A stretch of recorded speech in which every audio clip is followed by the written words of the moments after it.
Elon Musk, the boss of the electric car company Tesla, says people won't be able to buy his cars with digital money anymore. It's over concerns that Bitcoin might damage the environment. But of course the question is, how can digital cash hurt the environment? And is it the future of money or just a big unpredictable joke? Here to explain that and more is Gary Stevenson, an ex-City trader turned economist and commentator. Gary, afternoon to you. Hi, Pat. How can digital money hurt the environment then? What's going on? Okay, so the way that it works is basically this currency exists only on the internet. The idea behind it is it's completely independent from the Bank of England, independent from the banking system. But it needs to have a way in which it's created. So normal money gets created by the Bank of England. How does Bitcoin get created? Well, it was set up in such a way that that computers can mine Bitcoin by basically doing a lot of complicated mathematical operations that help to maintain the Bitcoin system. Now, originally, when Bitcoin cost about 10% of what it does now, it wasn't super profitable to mine Bitcoin. But as the price has exploded, that means that even if you use a huge amount of electricity to do these mathematical computations, it is still profitable to mine Bitcoin.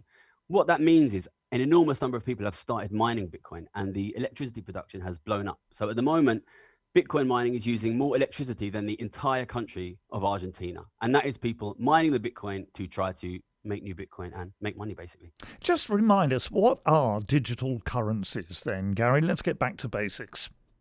Yeah, so digital currencies, Bitcoin was the first one. It basically was born out of the 2008 financial crisis. Obviously, I'm sure you remember at that time there was a massive bailout of the banks. There was a lot of anger towards the banking system because of that. And this first cryptocurrency, Bitcoin, was created by an anonymous group, and they stamped on the very first coin, we're going to have a bailout of the banking system, something very similar to this. The idea is basically they wanted to create a currency that would compete with the pounds and pennies in your bank account and in your wallet. The idea being that people wouldn't need to use the banking system, wouldn't have to go through the Bank of England and Lloyds, Halifax, these banks that currently control the money system. But actually, as you can see now, 12 years later, people are not using these cryptocurrencies for their usual transactions. You can't use Bitcoin to pay your taxes or to buy your food at Tesco, but people are basically using it to speculate because the price movements have been enormous, especially in the last couple of years. They've been dramatically up. It's up about 400% this year. It's up about 600% in the last 2 years. In my opinion, it's basically become a speculative bubble that ordinary people are looking at this and thinking, well, you know, I'm stuck at home. I can't work. I can't make money in my normal job. Maybe I'll just put everything on Bitcoin and hope it goes to the moon. And I think at the moment, that's what it's become. Well, if that's the case, people must be pretty annoyed with Elon Musk, mustn't they? One tweet, and he seems to have crashed Bitcoin's value by about 10%. How much damage do you think he's done, Gary? Well, Bitcoin's got a lot of form in not just Elon Musk has got a lot of form in not just the Bitcoin market, but all the crypto markets. He's been doing a lot of tweeting about a lot of cryptos. Most notably, he's been tweeting about a currency called Dogecoin, which was designed to be a comedy coin, which was making a joke of how it was worthless. And he tweeted aggressively about it, and it's up, I think, 20,000% this year.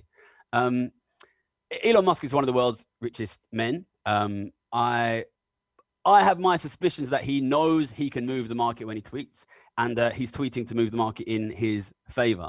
Obviously, I don't know exactly what he's doing. He's claiming that it's environmental reasons, but he was sued by the SEC not too long ago for tweeting and moving the share price of Tesla, which is the company he owns. So I think Elon Musk is a smart guy and he knows what he's doing. He's very powerful at moving this market. And how smart do you need to invest?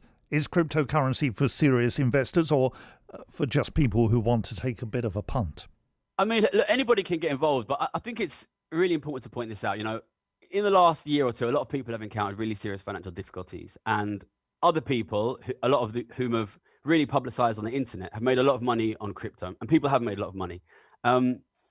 It's going to be very tempting for a lot of ordinary people to put a lot of money in here because they see how much money other people have made. But I think it's very important that people are aware that Bitcoin and all other cryptocurrencies are extremely volatile investments. They're very risky. There's a very real chance they could fall 70, 80, 90%. They have done in the past. So I'd really strongly advise anybody, don't invest anything in cryptocurrencies that you cannot afford to lose 100% of, because they are that volatile. They can fall a long way. Do you have any yourself, Gary?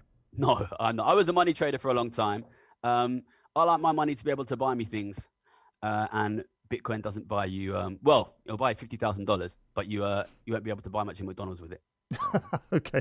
So what do you think? A flash in the pan or the future of money? I definitely don't think it's the future of money. A lot of people on the internet think it is the future of money. Look, we've had a lot of monetary systems in the past. We had a gold monetary system. At the moment, we've got a central bank monetary system. The fact is, Bitcoin is not backed by anything real. It is not. If it goes to zero, you're not getting anything back for it. The monetary system we have is backed by the central bank that promises you it will be able to buy you goods and services, food, pay your bills. The gold monetary system was backed by gold. You could change it for gold. Bitcoin is not backed by anything. It is completely unbacked. Personally, in my opinion, I think we're seeing an enormous speculative bubble, and I think it will fall a long way. But if you bought it at 5,000, you'd probably be happy. Gary Stevenson. And I'd be buying it. Good to talk to you, economist and commentator. Thanks for being with us.